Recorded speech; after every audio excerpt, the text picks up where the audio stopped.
Hello YouTube, and welcome to the next episode of my Let's Play Fire Emblem, The Sacred Stones. This is episode 15.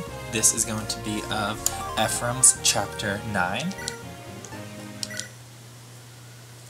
We're going to begin just like we did with Erica's route, with a recap of the chapters, of the characters after I've trained them some, then some promotions, and then we're going to start with the chapter. I've decided this is also going to be a two-parter, so first thing, Nemi, level 20. As I said in the last chapter with Nemi, this was a good promotion for her, or this was a good level ups so far for her. She has a lot higher strength than she typically has for me. We've got Natasha up to 20, Archer and Lute 16 and 10 respectively. We're gonna transform her right away. Now the Cavaliers, I trained them all up to 20 to see what their stats were. One of them will be my first promote. And looking at them, Kyle has the best stats. He's a bit slower, and really though, everything, I mean, a little higher in strength, a little higher in skill, a little higher in defense. He is slow, but because of that, I'm going to turn him into a Great Knight, so we'll begin with that. I don't typically use Kyle, and I don't typically use a Great Knight, so I'm very excited about doing that.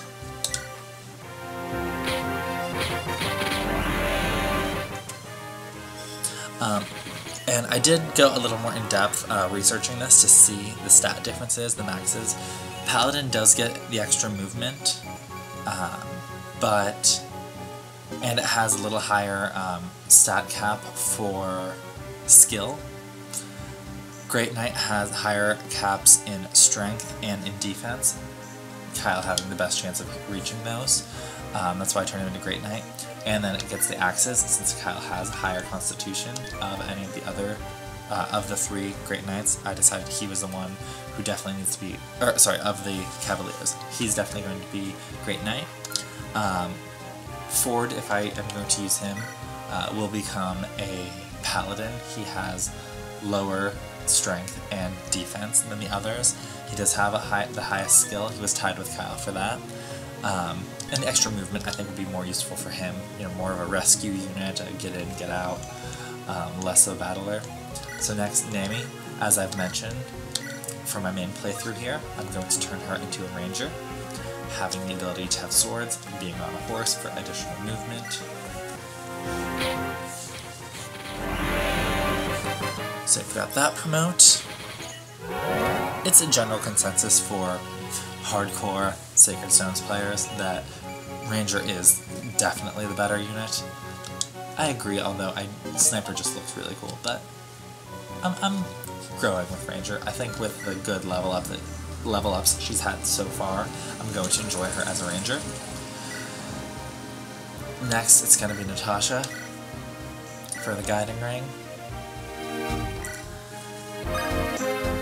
So, Valkyrie or Bishop? Valkyrie or Bishop? This is a tough one. Both have light and stabs. This one has additional movement, which is very good for a healer, but Bishop has the Slayer ability to wreck monsters. I have been back and forth. I have done both in the past. I usually go for Valkyrie, but because of that, and because I am going to have Archer with the S rank light, so he's going to be a sage, and I'm going to make her a bishop.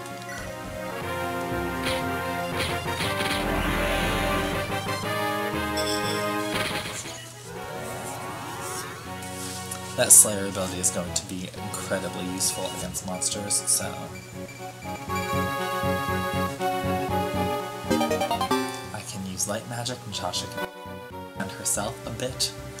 Though with that defense, she has good speed, and she has very good luck, so she can dodge more. She can take any magic hit at all. I mean, look at that resistance, 22. But low HP, don't want her taking too many hits. So we've transformed those 3. Colm is level 20, he'll transform in the next chapter. Gilliam, he's almost 18. Archer, Lute, Ephraim's only 9, Ross is 9. So, yeah, that's everyone that I have. As I did last time, I'm just going to make this little comment of, I always recommend, before you jump into chapters, at this point buying several javelins and a couple hand axes and steel. And that'll just help us with, let's make sure we're all good, yeah, okay. So that'll just help us with weapons when we go to battle. So now for the harder of the 2 chapter 9s, Ephraim's round. Ephraim begins his march towards Grotto from Castle Frelia. Upon conquering Renee, Grotto has set its sights on Frelia. However, Inez and his troops met invaders at Water's Edge. Against all odds, Inez halts the invasion, keeping Frelia's border intact. Ephraim coordinates Frelia's troops in an effort to advance the front lines. Unbeknownst to Ephraim, Grotto forces are waiting for them at Fort Rigwald. They fortified their position and plan to wait out Ephraim's siege. Undaunted, he remains determined to root. And just as we did with Erica's chapter 9, we're going to have a little Grotto Heap cutscene. It's the exact same cutscene, I believe. So I'm going to kind of quick through it. Glenn, Valter, find the children. Glenn, Erica, Valter, Ephraim, blah blah blah. Same exact cutscene, so I'm hustling through this. Now, just like with Erica as well, we have Tana and we have Amelia as characters you can get, so excited about that. We do want to... Oh, sorry, we did have a little change in the cutscene. Duzel kind of stood up against, oh, I don't think we should fight them, kill them, yada, so... And they'll have a little speech out here, the 3 of them. Please, Your Majesty, grant me the privilege of a single question. You vex us. Your Majesty, you know that I will gladly lay down my life for an honorable cause, but these orders, and all of our recent actions, they are not just.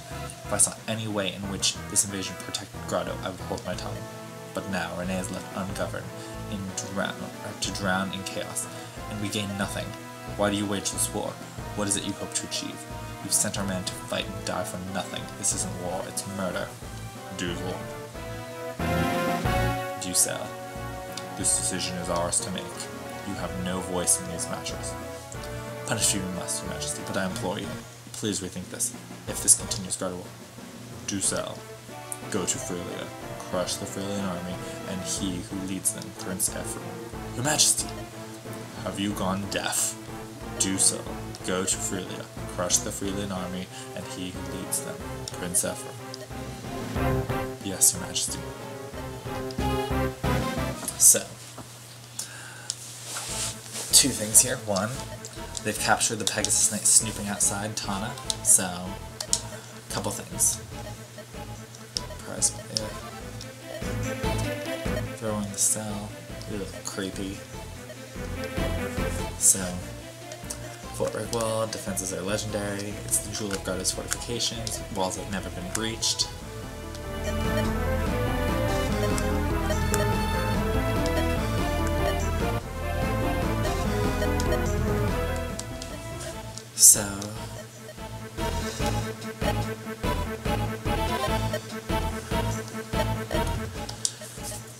So foreshadowing about General Duzel feeling uncomfortable about this. You may run into him in a scene, in a chapter very soon as his directions were to come and destroy Ephraim, but not this chapter. So, a couple differences here. 1, oh, there's Amelia.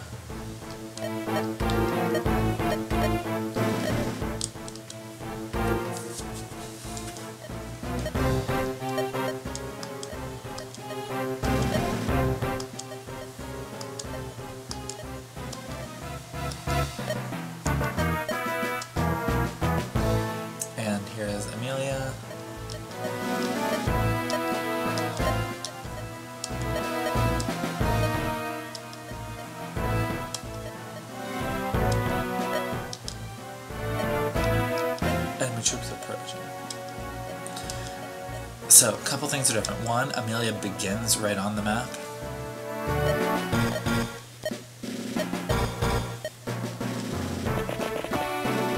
And two, let's see, we don't have Tana here. As they had mentioned, she has been taken captive. They're going to push her and lock her up in here with no weapons. So we don't get that heavy spear and vulnerary, not a big deal. But we have to make our way down here, through the gate. Amelia, oh, there she is. So there's Amelia. Same stats and everything. She has the same weapons. I don't think there are reinforcements back here. I believe that some... I don't know if there are reinforcements at all, actually. Oh no, there are a couple that come like up here, maybe over here as well. See, we do have the chests here, so we definitely want to bring Colm and let's bring Colm to open them, and let's see. Ooh, red gem we can steal from that guy.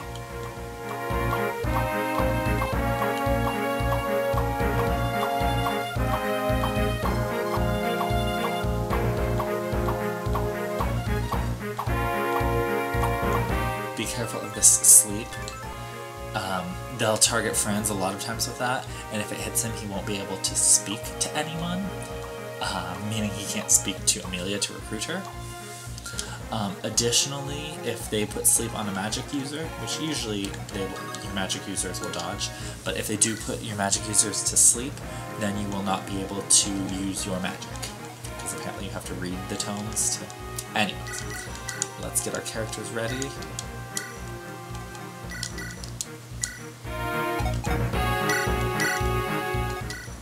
I would not recommend using, even if you have trained up Vanessa, I would not recommend using her this chapter, because as we saw, 1, 2, 3, 4, 5, 6 bow people. Now he's a warrior, he only has axes that can only hit directly in front of him. He doesn't have any bows, so that's fantastic for us. But be careful, we have a longbow there, steel bow there, steel bow there. Maybe that was the only one, just, yeah, this one longbow. But we need to be careful of that. Steel.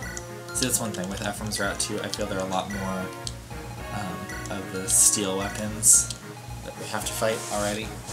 So, I think I can pick one more character, should I choose? I don't want to waste experience. I'll bring Franz, he's not gonna...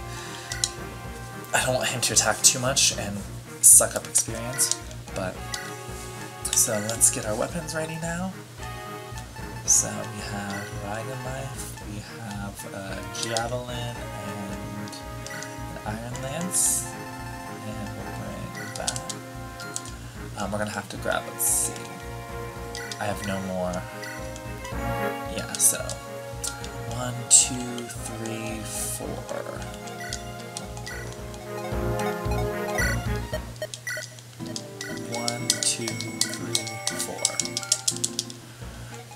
I don't like to use the steel weapons or any other stronger weapons. I don't like to use them too early. After you promote, your constitution is as high as it's going to be, so you certainly can if you choose to. I just don't like to waste them. I don't find them necessary yet, and they're kind of expensive. Not that I'm running short for money on here, but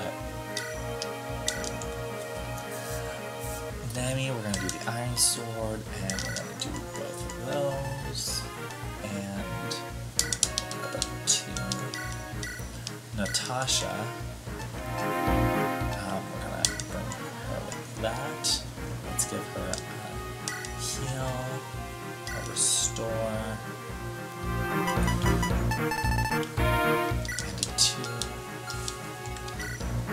Kyle, let's see, what are Kyle's? Too much. Kyle, level 1, that part. So it is C for swords, D for axes, and lances are A. you have to be strategic about who we want for the S levels. All of your characters can only get to 1 S level weapon mastery, so like obviously he'll be lance, that's all he can be. She'll be bows, she could become swords, but she'll be bows. Like with her, we could turn her into light instead of into staff, but she's going to be staff. He'll be, you know, so, but with characters who have multiple weapon types, like Seth, we can choose one for him. Kyle, he can be all 3. He'll be an axe, so he could be axe, or he could be lance, or he could be sword. I want to give him potential to maybe be axe, but I also want to get those weapon levels up, so we're going to give him an iron axe, and a hand axe, and an iron sword, and 1. I don't see him taking much damage, but Gilliam just has that, and let's bring him out with a javelin. Archer.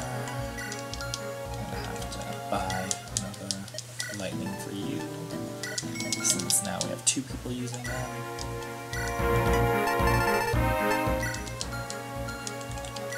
Loot. That's enough for this. So. Calm. So that's a weight of 12. That's a weight of 10. Might of 8. Might of 9. You know, I don't wanna mess with things yet. So we'll just give him that, and lockpick. 7 is enough. I think this is what, 3, 4, 5 is the most I could potentially use if I don't use other, if I don't use like the weapons. And I saw a couple people drop like a door key and things. We've got iron, we've got hand axe, steel encase. That. Oh, so we're gonna need 1, 2 more. Okay. Oh.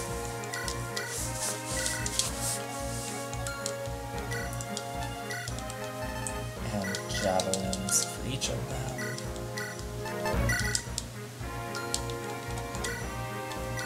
And luminaries for each of them. Okay, again, I don't want to be using Franz to really battle much, but if he has to, you know, he might as well have him equipped. So, let's keep, we want to have the high movements up front.